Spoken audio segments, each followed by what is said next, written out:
What's up, Hobby Maniacs? MBG here today with a look at the Sicarian battle tank. This thing is it's a pretty pimp kit from Forge World, and I had a lot of fun actually putting it together and figuring out how to actually make it interchangeable. So let's take a look at that. This kit, it's actually deceptively hard to put together. They say, and I actually have the instructions still here, they say to basically put it together like this, but a lot of the times the pieces come warped. These pieces were actually mildly warped, and I didn't realize it until I started dry fitting things. So what I did was, and I got some tutorials up, and we'll get to that whenever I can make it more of a feature, but I basically boxed this together on one of the actual treads on the side just to make sure it's squared up as best as possible. So that seemed to work the best. Now it's got a couple of moving parts, a little heavy bolter right there, which is pretty funsies, and then this thing here, it's actually designed, you're supposed to put a little piece of putty in here. This seems to be a little bit out of tolerance because I haven't primed it yet, but what I ended up doing to make this interchangeable, first off was I glued some pieces of tin right here to the side and then drilled in little magnets right there because it's got these little nubs on it, which actually makes it a lot easier to support the weight with the magnets. Like I said, it's a little out of tolerance there, it's a little droopy, so I put a piece of putty in there, but I'm sure when I prime it it'll come around. So to make this interchangeable, what I did was, because there's not a whole lot of room to do crazy magnet work and things like that, so I cut off the little power feeds on the back so that, you know, it's independent of whether you use the las cannon or the heavy bolters. So you just kind of gotta slightly pull out those little plugs and then just pop in the las cannon and just kind of line it up correctly right there, and then pop in the piece that's supposed to hold it. Now normally this would have the little las cannon power feed, the long one, to the back, but it's not gonna, because you can't really magnetize that. And a lot of times, you know, you don't want to spend all this money on this kit and then have it, you know, next edition or whatever become obsolete. You know, oh shoot, I'd really like to have that las cannon, or holy crap, I just got these new Legacies of Glory. Those are pretty cool. I wish, you know, or Legacies of Ruin, I guess, for Chaos. I'd really like to have those on this, so I get the rending attacks, you know. So that's pretty much what I did, is to have that functionality for the client. Then this turret here, I'm probably going to glue it down after I finish painting it, but I just put some putty in there just to kind of lock it in place. These are pretty well within tolerance. This one doesn't really lock in so well, but I think when I prime it, it will, and this one does. So that worked out pretty good. So it's very easy to just kind of lock that in there. I had to use some putty to kind of some of that Vallejo. If you haven't got this stuff, you definitely want to take a look at it. It's called plastic putty, to fill those gaps. It works really great and dries, and then you can sand it down. You can kind of see right in there. So pretty cool kit. Goes together you know, relatively well. You want to be very cognizant of that nothing is warped, because, you know, you want it to lay flat as possible on the tabletop and not have a whole lot of gaps. So definitely double check your parts, make sure you dry fit everything, because like I said, it's deceptively rather hard to put this together reliably in any manner. I was actually shocked. I thought it'd go together a lot easier, but you know, it didn't. So double check your work there, kids. Alright, so that is the Sicarian battle tank from Forge World. Today I wanted to show you guys my collection of paint. I say collection because I don't know the last time I used some of these paints, but I still have them. I go through every year or so and kind of like take out the ones that are all chunky and unusable, but for the most part these are all pretty solid paints, and I use them at least every now and then. As far as the airbrush stuff goes, you know, airbrushing is great. It's very hard sometimes to make it all work, and you know, you got to water paints down and things like that, but some of the paints that are really good for airbrushing actually are privateer press paints. They're very easy to water down. You can kind of just mix them right up in the pot, like this here. When I put a piece of blue tape on a pot of paint, it means it's mixed with water. So generally I was airbrushing with it, and you know, you just kind of, they're great. They seal up good. You know, they don't have these dropper bottle things right here where they get clogged over time and things like that. So these seal up good. They work great for using as airbrush paint, or also actually, right out of the pot, because it's got that little flip up thing. So we've got the Privateer press paints. Then we've got Vallejo Model Air, which was the line that they came out with a long time ago. It's basically made for airbrushing based off their model color line, which is the ones in the white label generally you see at stores. Then we've got the brand new Vallejo Game Air, which are based off of their game colors that you see at the stores. They're not white. They're not white. Oh, these right here. So the ones with the gray tops, that was based off the old Citadel paints from, I guess, the mid 2000s. I don't even know. It's so hard to keep track of things right now. So these, if you're into Citadel paints, you probably recognize a lot of these colors because they're based off of those colors, which were based off of 2 versions ago of the Games Workshop colors. Try to keep track of all that in your head. I don't even know.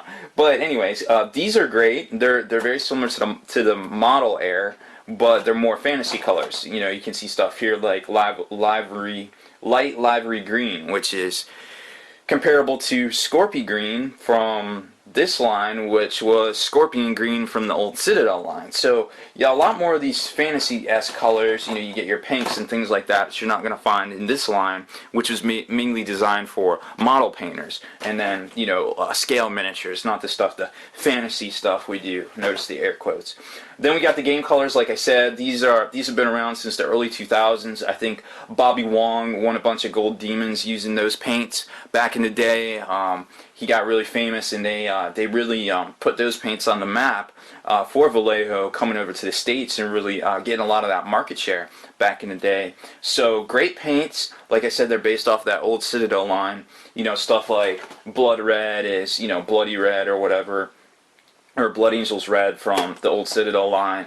But I've had some of those paints probably, I don't even know, 15 years, and they still work. They're great. Try getting that with some of the other lines. It's rather difficult. Then we got the new Citadels, which I guess came out in 2013. I got kind of like a crazy mix of just some metals and things like that. I mostly use these for terrain work, and then I've got a lot of the old foundation paints, which were I don't even know, early 2000s, but they were great because they're that high pigment. You could put them on right over top of black primer and not have to do multiple coats. Now, granted, a lot of these are a bit chunky. Yeah, they're getting definitely chunky, but nothing, that you couldn't mix up with water and,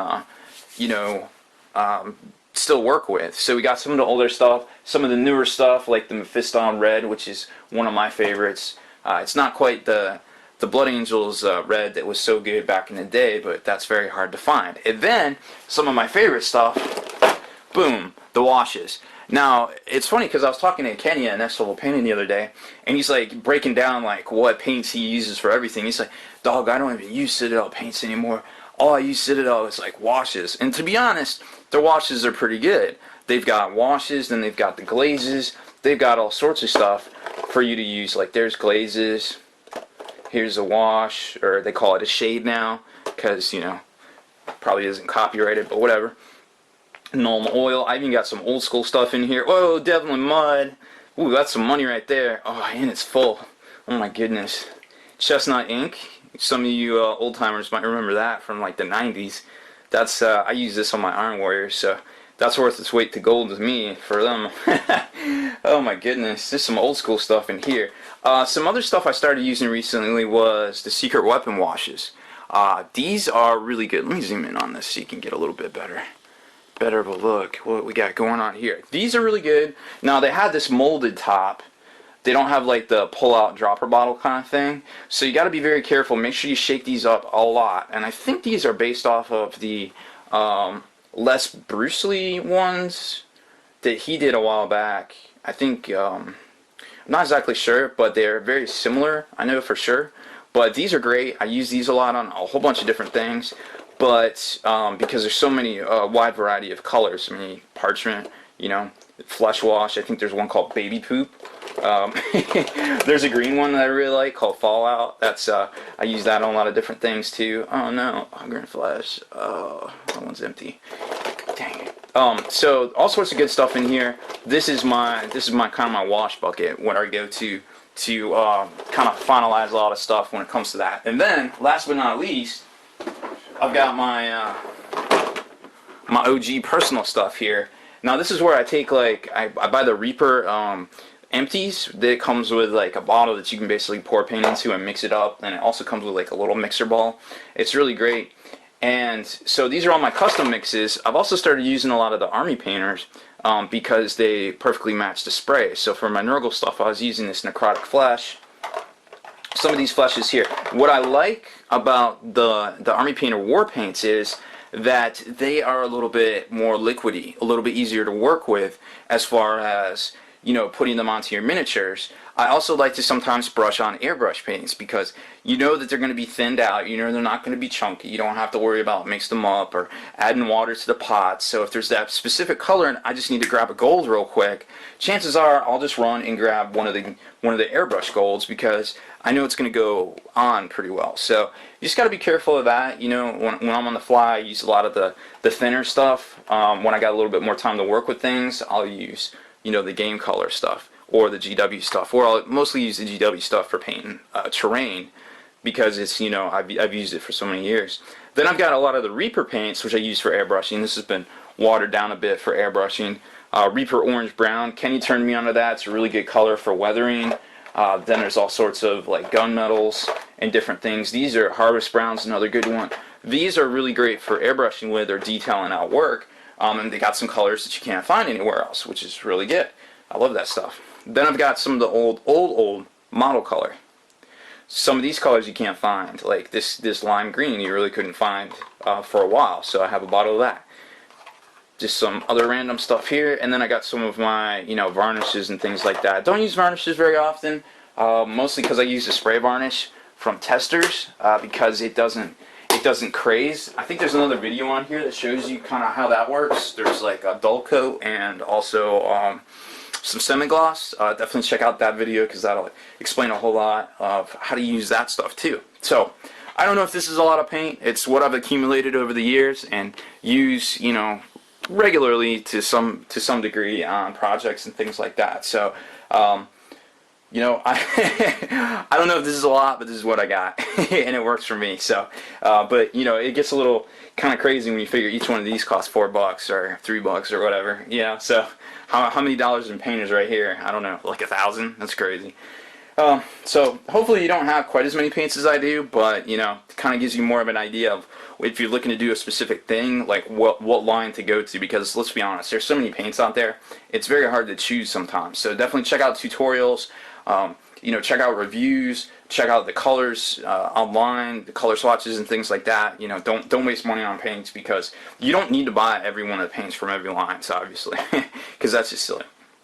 It just gets the ones you need for whatever project. So that's about it for today, guys. Make sure you stay in the trenches, subscribe to this YouTube channel, check out the blog, SpikeyBitsblog.com, and listen to our podcast, ForgeNarrative.com.